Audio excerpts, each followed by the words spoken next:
Hati-hati, hati-hati dengan kecurangan. Kita mengingatkan, karena ada tanda-tanda mengarah ke sana, ada tanda-tanda loh.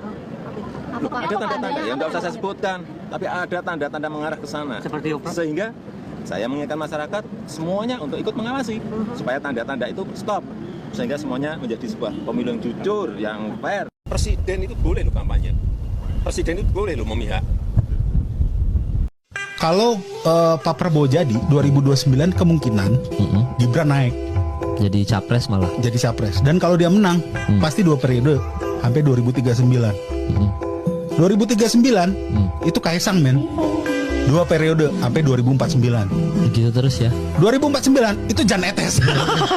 Terus itu ya. Enggak, jadi kalau lu siap dengan 2002 menang, lu harus siap dengan politik dinasti mereka. Oke. Karena mereka itu udah nggak malu-malu. Bobi dijadiin, Gibran dijadiin, Kaisang dijadiin ketua umum PSI, Gibran dijadiin calon cawapres. Ini media luar tuh udah ngelihat kita tuh kayak negara lawak lagi. Dan kalau lu mau pilih 02, lu harus siap dengan politik dinasti itu, harus siap. Lu harus siap anak-anak lu nanti ngelihat Kaisang, Jan Etes untuk memimpin negeri ini. Kalau siap ya udah. Kita pengen bilang, enggak, gue nggak bisa dibohongin. Udah, kita cuma bilang itu doang. Dan gimana kalau kita bisa mengubah keadaan? Bagaimana kalau kita bisa membuat Indonesia jadi lebih baik?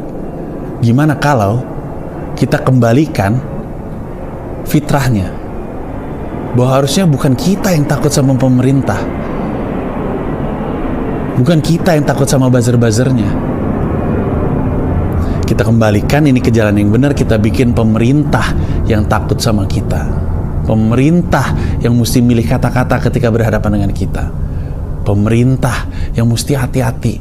Bukan kita yang mesti hati-hati dengan omongan kita. Duh, pengen berpendapat, tapi kita kayaknya mesti hati-hati. Hati-hati, mereka yang harusnya hati-hati. Mereka yang harusnya takut sama kita.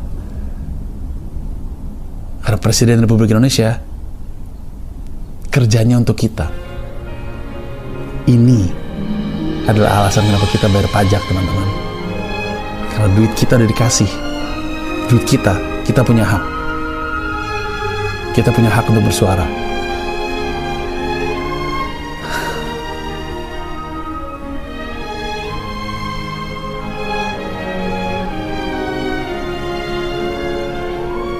Moga-moga.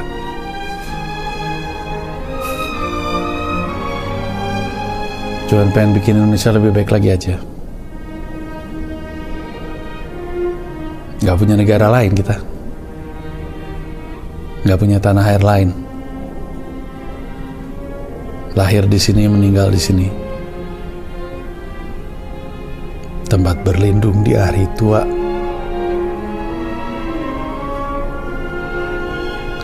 Tempat berlindung di hari tua sampai akhir menutup mata. Indonesia. Terima kasih, Pak Jokowi. Ditunggu cutinya.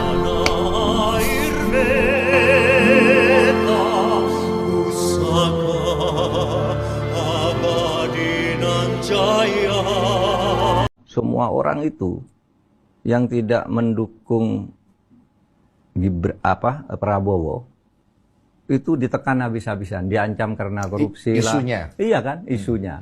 Diancam karena korupsi, kalau kamu tidak dukung, awas ini kasusmu saya buka semua. Kan banyak gitu. Saya enggak, saya bilang. Nah, saya memang enggak punya kasus apa-apa. Enggak, saya bilang. Sama kayak quotes-nya ya. Nah, orang itu. tak jujur, hidupnya berasa disandra. Disandra. Mau berbuat apa enggak bisa. Gitu. Saya enggak tuh. Enggak ada yang nekan-nekan politik kepada saya. Waktu saya tahun 2019 yang gagal jadi cawapres itu juga begitu. Saya enggak ini, tapi saya diminta oleh Pak Pratikno, tentu melalui Pak Jokowi, melalui Pak Pratikno, Pak Teten, Pak Pramono Anung kan yang datang ke saya, Bapak diminta menjadi calon wakil. Sudah ditentir, saya sudah di coach bagaimana besok berangkatnya, gimana bajunya. Bapak, udah di briefing? Udah, ya sudah di briefing. Terus Bapak bicara apa ke wartawan, bicara apa gitu. Artinya itu memang benar. Tapi salah satu pesan yang saya dengar ketika Pak Jokowi minta saya, Pak Mahfud, nggak usah cari uang, nggak boleh. Waktu itu sudah ada tim sendiri, gitu. Ya tapi waktu itu nggak jadi. Iya, nggak jadi, Pak, ya. Seperti Anda tahu tadi. Iya, mungkin rezekinya bukan waktu itu, Pak ya. Mungkin tahun ini mungkin ya, Pak ya.